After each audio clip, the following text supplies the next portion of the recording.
Social anxiety कोई कमजोरी नहीं है। यह वास्तव में एक अत्यंत बुद्धिमान विकासवादी डिजाइन है। आपके मस्तिष्क ने यह प्रतिक्रिया लाखों वर्षों के विकास के बाद विकसित की है ताकि आप समूहों के भीतर सुरक्षित रह सकें, क्योंकि जीवित रहने का अर्थ था दूसरों द्वारा स्वीकार किया जाना। जरा सोचिए, आज तक आप जिन जिन लोगों से मिले हैं, हर एक को कभी न कभी सोशल एंजाइटी हुई है। जो व्यक्ति मीटिंग में पूरी तरह आत्मविश्वासी दिखता है, उसे भी होती है। जो महिला मंच पर बिना रुके बोलती है, उसे भी होती है। अंतर बस इतना है, वे अपनी एंजाइटी को कैसे समझते हैं। सोशल एंजाइटी का अर्थ यह नहीं कि आप कमजोर हैं। इसका अर्थ है यह बातचीत मेरे लिए महत्वपूर्ण है। यह कोई खराबी नहीं है। यह आपका सामाजिक जीवित रहने का स्वाभाविक तंत्र है, जो ठीक उसी तरह काम कर रहा है जैसे इसे डिजाइन किया गया था। जब हमारे पूर्वज छोटे छोटे कबीले में रहते थे, तो अस्वीकार होना सीधी मृत्यु। कोई कबीला नहीं, कोई सुरक्षा नहीं, भोजन साझा नहीं, जीवन संभव नहीं। आज भी जब आप नए लोगों से मिलने से पहले पेट में घबराहट महसूस करते हैं, वह आपके पूर्वजों की बुद्धिमत्ता है जो आज भी आपकी रक्षा कर रही है। जब आप समझ जाते हैं कि एंजाइटी सामान्य, लाभदायक और सार्वभौमिक है, तो उसकी शक्ति समाप्त हो जाती है। वह शत्रु से सहयोगी बन जाती है। अगली बार जब आप सामाजिक घबराहट महसूस करें, तो याद रखें, इसका अर्थ है कि आप इंसान हैं। आपका मस्तिष्क सही तरह से काम कर रहा है, और सबसे महत्वपूर्ण, आप अकेले नहीं हैं। सामाजिक मांसपेशियां और सूक्ष्म कौशल। सामाजिक कौशल बिल्कुल शारीरिक मांसपेशियों जैसे होते हैं। जितना अधिक आप उनका उपयोग करेंगे, उतने ही वे मजबूत होंगे। ये केवल उदाहरण नहीं है, ये वास्तविक मस्तिष्क विज्ञान है। जब आप सामाजिक कौशल का अभ्यास करते हैं, तो आपके मस्तिष्क में नई तंत्रिका पथ, न्यूरल पाथवे बनते हैं, जो हर बातचीत के साथ मजबूत होते जाते हैं। बातचीत को ऐसे सोचिए जैसे जिम में बाइसेप कर्ल। शुरुआत में अटपटा, थोड़ा सहज समन्वय कम, लेकिन हर अभ्यास के साथ मस्तिष्क मजबूत होता जाता है। सामाजिक कौशल छोटे छोटे हिस्सों में बांटे होते हैं। आंखों से संपर्क 1 अभ्यास, आगे का प्रश्न 1 अभ्यास, उपयुक्त अनुभव साझा करना 1 अभ्यास। हर अभ्यास आपकी सामाजिक शक्ति बढ़ाता है।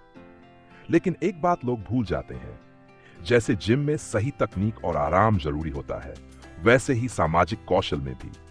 एक ही दिन में सोशल स्टार बनना पहले ही दिन 100 किलो उठाने जैसा है। इसलिए धीरे शुरू करें। 5 मिनट की बातचीत, एक समय में एक सूक्ष्म कौशल, छोटी जीतों का जश्न। याद रखें, जो लोग आज बहुत सामाजिक दिखते हैं, वे भी यहीं से शुरू हुए थे। बस उन्होंने प्रयास करना बंद नहीं किया। और एक बात, सामाजिक कौशल की कोई सीमा नहीं होती। ये जीवन भर विकसित हो सकता है। 70-30 रूल और एक्टिव लिसनिंग। सबसे शक्तिशाली सामाजिक कौशल बोलना नहीं है, सुनना है। श्रेष्ठ संवादकर्ताओं का नियम है 70% सुनना, 80% बोलना। जब आप किसी को अपने बारे में बोलने देते हैं, तो उनके मस्तिष्क में वही रसायन निकलते हैं जो उन्हें पैसा मिलने पर, पसंदीदा भोजन खाने पर मिलते हैं। अर्थात आप उनके मस्तिष्क को इनाम दे रहे होते हैं। लेकिन वास्तविक सुनना सिर्फ चुप रहना नहीं होता। इसका अर्थ है जवाब की योजना न बनाना, अपनी बारी का इंतजार न करना, पूरी तरह ध्यान देना। जब आप इस तरह सुनते हैं, लोग स्वयं को समझा हुआ महसूस करते हैं। वे स्वाभाविक रूप से आपके बारे में जानना चाहते हैं। आप उनके लिए खास बन जाते हैं। सूक्ष्म संकेतों पर ध्यान दें। आवाज कब बदलती है, ऊर्जा कब बढ़ती या घटती है, किन शब्दों पर जोर दिया जाता है।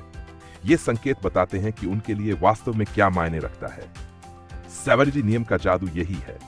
आप बिना कोशिश किए 90% लोगों से अधिक गहरा संबंध बना लेते हैं। एक महाशक्ति जिज्ञासा केवल प्रश्न पूछना नहीं है, यह सचमुच रुचि लेना है। हर व्यक्ति एक किताब की तरह है जिसमें हजारों पन्ने होते हैं। अधिकांश लोग सिर्फ कवर पढ़ते हैं, जिज्ञासु लोग अध्याय खोजते हैं। हर व्यक्ति कुछ ऐसा जानता है जो आप नहीं जानते। सही प्रश्न पूछेंगे तो नए दरवाजे खुलते हैं। दिन कैसा था? दिन का सबसे दिलचस्प हिस्सा क्या था? जब लोगों को लगता है कि आप सच में रुचि ले रहे हैं, तो उनके चेहरे खिल उठते हैं। जिज्ञासा का चक्र, रुचि, सीखना और जिज्ञासा, और जैसे ही ध्यान मैं कैसा लग रहा हूं से हटकर यह व्यक्ति रोचक क्यों है पर जाता है, सोशल एंजाइटी धीरे धीरे गायब हो जाती है। 3 व्यक्तियों का सिद्धांत। हर व्यक्ति वास्तव में 3 व्यक्ति होता है। जैसा वह स्वयं को समझता है, जैसा उसे दूसरे समझते हैं, जैसा वह वास्तव में होता है। यदि कोई व्यक्ति ठंडा या कठोर लगता है तो संभव है वह अपने पुराने घावों से स्वयं को बचा रहा हो। यह समझ धैर्य बढ़ाती है, बातों को व्यक्तिगत लेना कम करती है, संबंधों को गहरा बनाती है। और जब आपको लगता है कि लोग आपको आंक रहे हैं तो याद रखें वह इन 3 रूपों के बीच का अंतर है। प्रश्न, फनल और स्मृति तकनीक बातचीत को एक फनल की तरह समझें। तथ्य, विचार, भावनाएं। उदाहरण, आप क्या काम करते हैं? आपने एक क्षेत्र क्यों चुना? इसमें सबसे कठिन क्या लगता है?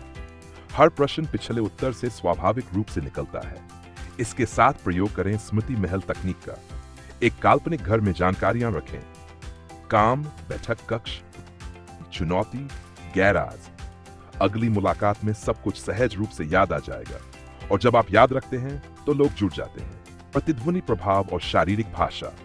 गहरे संबंधों में लोग स्वाभाविक रूप से एक दूसरे के साथ तालमेल बिठा लेते हैं। सांस, हाव भाव, ऊर्जा। आप इसे सचेत रूप से भी कर सकते हैं। वह धीरे बोले, आप भी झुके, आप भी। वह उत्साहित हो, आप थोड़ी ऊर्जा बढ़ाएं। ये नकल नहीं, मेल बिठाना है। इससे सामने वाले का मस्तिष्क आपको सुरक्षित मानता है। सामाजिक गति और निरंतरता। सामाजिक कौशल गति पर चलते हैं। हर दिन 5 मिनट की बातचीत महीने में एक पार्टी से ज्यादा प्रभावी होती है। पड़ोसी, दुकानदार, सहकर्मी, हर छोटी बातचीत इंजन को गर्म रखती है। सार बातचीत धागों से बनती है। फॉलोअप संबंध गहरे करते हैं। संवेदनशीलता विश्वास बनाती है। भावनाएं जानकारी होती हैं। संदर्भ व्यवहार तय करता है। समूह जीवित प्रणालियां होते हैं। नेटवर्क देने से बनता है। सीमाएं संबंधों को मजबूत करती है। नेतृत्व ध्यान देने से आता है। मनोविज्ञान चालाकी नहीं, समझ है। सामाजिक होना किसी और जैसा बनना नहीं है। सामाजिक होना मतलब स्वयं को समझना, दूसरों को स्थान देना, सच्चा संबंध बनाना। और याद रखें, हर सामाजिक तितली कभी कोकून में थी। आज शुरुआत करें, छोटा कदम उठाएं और पूरी तरह उपस्थित रहें।